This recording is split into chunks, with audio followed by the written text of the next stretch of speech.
ओम शांति 21 अक्टूबर 2023। बाबा के आज के महावाक्य हैं। बाबा समझाते, मीठे बच्चे सदा खुशी में तब रह सकेंगे जब पूरा निश्चय होगा कि हम भगवानुवाच ही सुनते हैं। स्वयं भगवान हमें पढ़ा रहे हैं। प्रश्न है, ड्रामा अनुसार इस समय सभी प्लान क्या बनाते हैं और तैयारी कौन सी करते हैं? बाबा समझाते, इस समय सभी प्लान बनाते हैं, इतने साल में इतना अनाज पैदा करेंगे, नई दिल्ली, नया भारत होगा। लेकिन तैयारियां मौत की करते रहते हैं। सारी दुनिया के गले में मौत का हार पड़ा हुआ है। कहावत है, नर चाहत कुछ और, भई कुछ और की और। बाप का प्लान अपना है, मनुष्यों का प्लान अपना है। गीत है, किसी ने अपना बना के मुझको मुस्कुराना सिखा दिया। ओम शांति। निराकार भगवानुवाच ब्रह्मा तन द्वारा।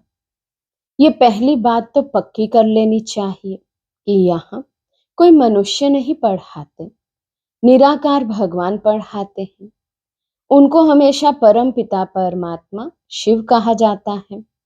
बनारस में शिव का मंदिर भी है ना। पहले पहले आत्मा को ये निश्चय होना चाहिए कि बेहद का बाप हमको पढ़ाते हैं। जब तक ये निश्चय नहीं तो मनुष्य कोई काम का नहीं है, कौड़ी तुल्य है। बाप को जानने से हीरे तुल्य बन जाते हैं।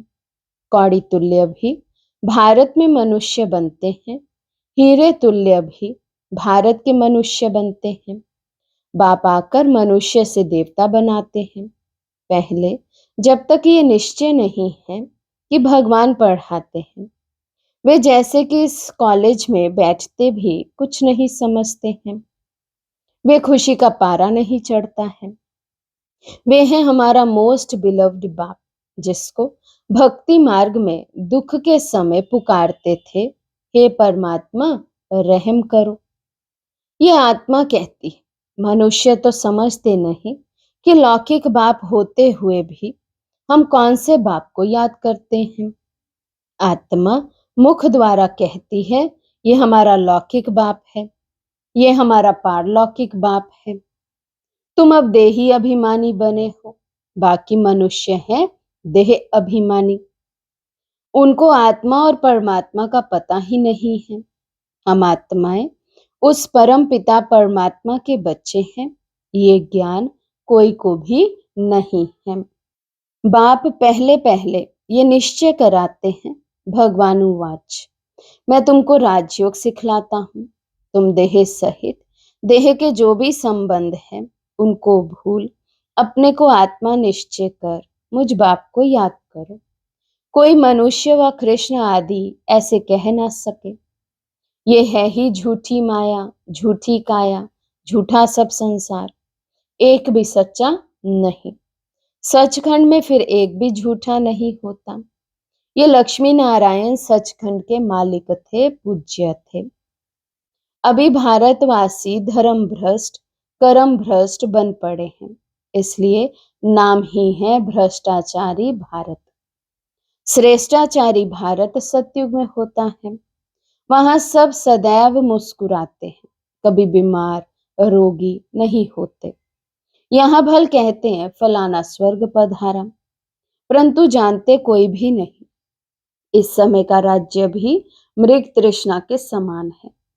एक हिरन की कहानी है ना, पानी समझ अंदर गया और दलदल में फंस गया। तो इस समय है दलदल का राज्य। जितना श्रृंगारते हैं उतना और ही गिरते जाते हैं। कहते रहते हैं भारत में अनाज बहुत होगा, ये होगा, और होता कुछ भी नहीं। इसको कहा जाता है नर चाहत कुछ और की और भय। बाप कहते हैं ये कोई राज्य नहीं है। राज्य तो उनको कहा जाए जहां कोई किंग क्वीन हो। ये तो प्रजा का प्रजा पर राज्य है। इररिलीजियस अनराइटियस राज्य है। भारत में तो आदि सनातन देवी देवताओं का राज्य था।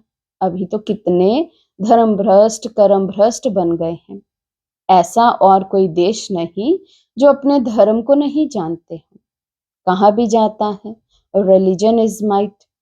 देवताओं का तो सारे विश्व पर राज्य था। अभी तो बिल्कुल ही कंगाल है। कितनी बाहर से मदद ले रहे हैं। उन्हों का है बाहुबल की मदद, तुमको है योग बल की मदद।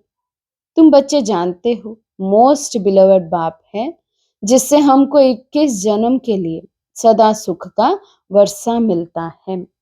वहां कभी दुख की रोने आदि की बात ही नहीं, कभी अकाले मृत्यु नहीं होती। ना तो आजकल के मुआफिक इकट्ठे 4-5 बच्चे पैदा करते हैं। एक तरफ देखो खाने के लिए नहीं है, कहते हैं बर्थ कंट्रोल करो। नर चाहत कुछ और, समझते हैं न्यू दिल्ली नया राज्य है, परंतु है कुछ भी नहीं। मौत सबके गले में पड़ा है। मौत की पूरी तैयारी कर रहे हैं। बरोबर 5000 वर्ष पहले मुआफिक ये वही महाभारत लड़ाई है। बाप कहते हैं ये तो कोई राज्य नहीं है, ये मृग तृष्णा मिसल है।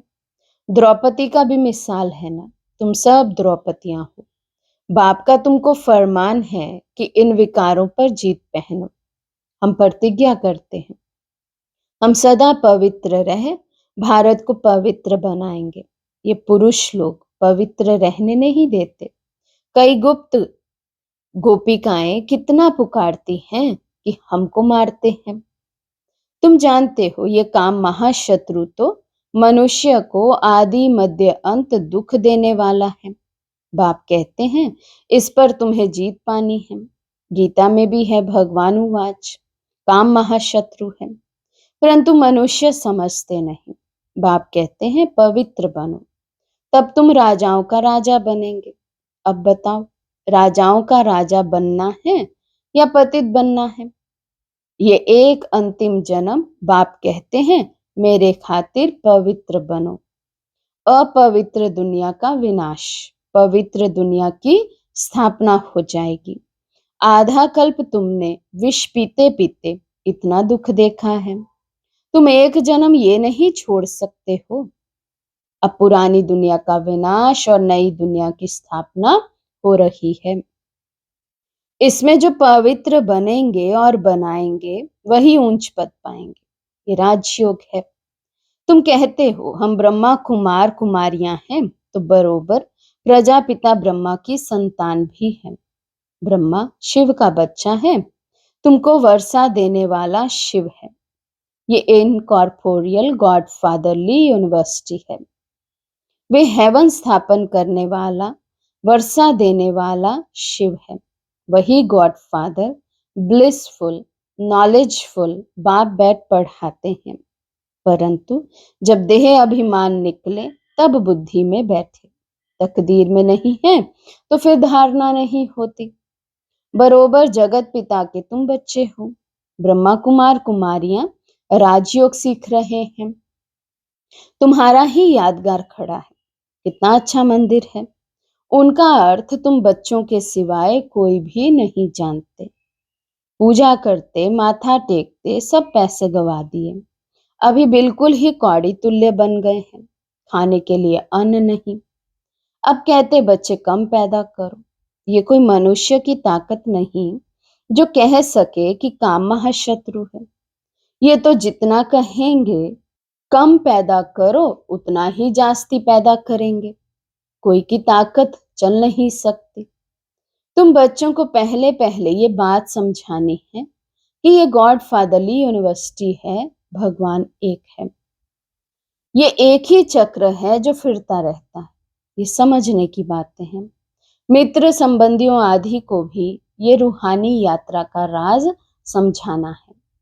जिस्मानी यात्रा तो जन्म जन्मांतर की, ये रूहानी यात्रा एक ही बार होती है। सबको वापस जाना है, कोई भी पतित यहाँ रहना नहीं है। अभी कयामत का समय है। इतने जो करोड़ों मनुष्य हैं, ये सब तो सतयुग में नहीं होंगे, वहां बहुत थोड़े होंगे। सबको वापस जाना है। बाप आए ही हैं ले जाने। जब तक ये नहीं समझते हैं, तब तक स्वीट होम और सुख धाम याद पड़ नहीं सकता। याद करना तो बहुत सहज है। बाप कहते हैं स्वीट होम चलो, मेरे सिवाय तुमको कोई ले नहीं जा सकता। मैं ही कालों का काल हूं।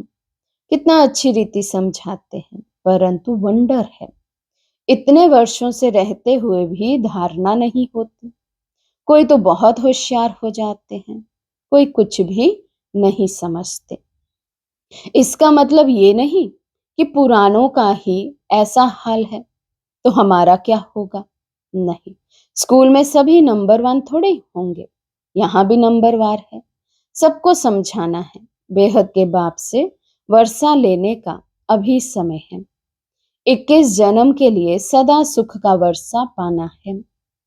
कितने ब्रह्मा कुमार कुमारियां पुरुषार्थ कर रहे हैं, नंबरवार तो होते ही हैं। तुम जानते हो पतित पावन एक ही बाप है, बाकी सब है पतित। बाप कहते हैं सबका सदगति दाता एक ही है, वही स्वर्ग की स्थापना करते हैं। फिर सिर्फ भारत ही रहेगा, बाकी सब विनाश हो जाएंगे।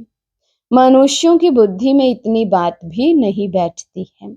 बाप कहते हैं बच्चे मेरे मददगार बनो तो मैं तुमको स्वर्ग का मालिक बनाऊंगा।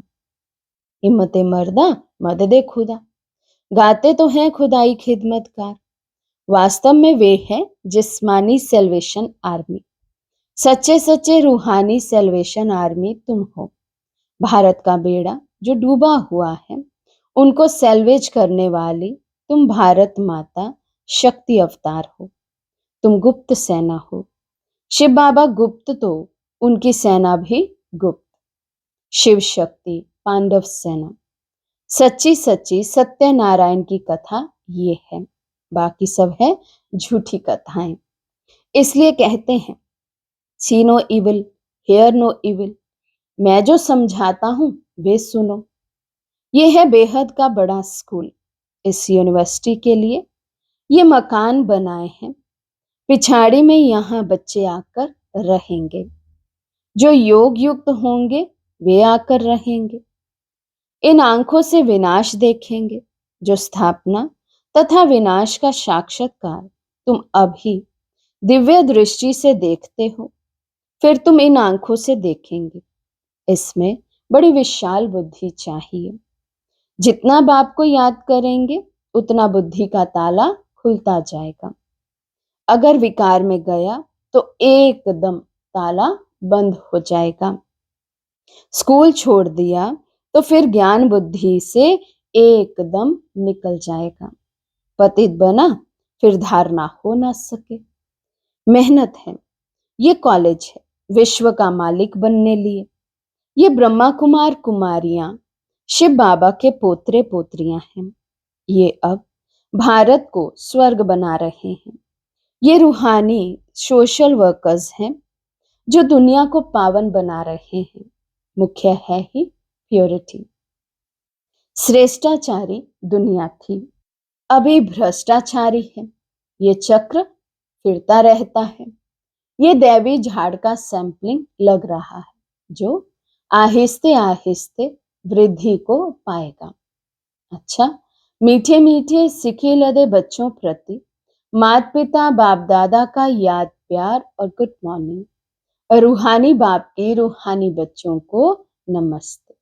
हम रूहानी बच्चों की और रूहानी बाप दादा को दिल व जान सिक व प्रेम से नमस्ते नमस्ते नमस्ते जी। धारणा के लिए मुख्य सार। फर्स्ट पॉइंट, सच्चे सच्चे रूहानी सेल्वेशन आर्मी बन भारत को विकारों से सेल्वेज करना है। बाप का मददगार बन रूहानी सोशल सेवा करनी है। सेकंड पॉइंट, एक बाप से ही सत्य बातें सुननी है। हेयर नो इविल सी नो इविल। इन आंखों से पिछाड़ी की सीन देखने के लिए योग युक्त बनना है। आज का वरदान है अपसेट होने के बजाय हिसाब किताब को खुशी खुशी से चुकतू करने वाले निश्चिंत आत्मा भव। अपसेट होने के बजाय हिसाब किताब को खुशी खुशी से चुकतू करने वाले निश्चिंत आत्मा भव। यदि कभी कोई बात कहता है तो उसमें फौरन अपसेट नहीं हो जाओ। पहले स्पष्ट करो या वेरीफाई कराओ कि किस भाव से कहा है। अगर आपकी गलती नहीं है तो निश्चिंत हो जाओ। ये बात स्मृति में रहे कि ब्राह्मण आत्माओं द्वारा यहाँ ही सब हिसाब किताब चुकतू होने हैं। धर्मराजपुरी से बचने के लिए ब्राह्मण कहाँ ना कहाँ निमित्त बन जाते हैं, इसलिए घबराओ नहीं, खुशी खुशी से चुकतू करो, इसमें उन्नति ही होनी है। स्लोगन है, बाप ही संसार है, सदा इस स्मृति में रहना यही सहज योग है। बाप ही संसार है, सदा इस स्मृति में रहना यही सहज योग है। मातेश्वरी जी के मधुर महावाक्य, अजपा जाप अर्थात निरंतर योग, अटूट योग। जिस समय ओम शांति कहते हैं तो उसका यथार्थ अर्थ है, मैं आत्मा उस ज्योति स्वरूप परमात्मा की संतान हूं। हम भी उस पिता ज्योतिर्बिंदु परमात्मा के मुआफिक आकार वाली है। बाकी हम शालिग्राम बच्चे हैं, तो हमें अपने ज्योति स्वरूप परमात्मा के साथ योग रखना है। उससे ही योग रखकर लाइट माइट का वर्षा लेना है। तभी तो गीता में स्वयं भगवान के महावाक्य हैं, मन मना भव। मुझ ज्योति स्वरूप पिता के समान तुम बच्चे भी निराकारी स्वरूप में स्थित हो जाओ। इसको ही अजपा जाप कहा जाता है। अजपा जाप माना कोई भी मंत्र जपने के सिवाय नेचुरल उस परमात्मा की याद में रहना। इसको ही पूर्ण योग कहते हैं। योग का मतलब है एक ही योगेश्वर परमात्मा की याद में रहना। तो जो आत्माएं उस परमात्मा की याद में रहती हैं, उन्हों को योगी अथवा योगिनियां कहा जाता है। जब उस योग अर्थात याद में निरंतर रहें, तभी विकर्मों और पापों का बोझ नष्ट हो और आत्माएं पवित्र बने, जिससे फिर भविष्य जन्म में देवताई प्रारब्ध मिले। अब ये चाहिए नॉलेज, तभी योग पूरा लग सकता है। तो अपने को आत्मा समझ परमात्मा की याद में रहना, यह है सच्चा ज्ञान। इस ज्ञान से ही योग लगता है। अच्छा, ओम शांति।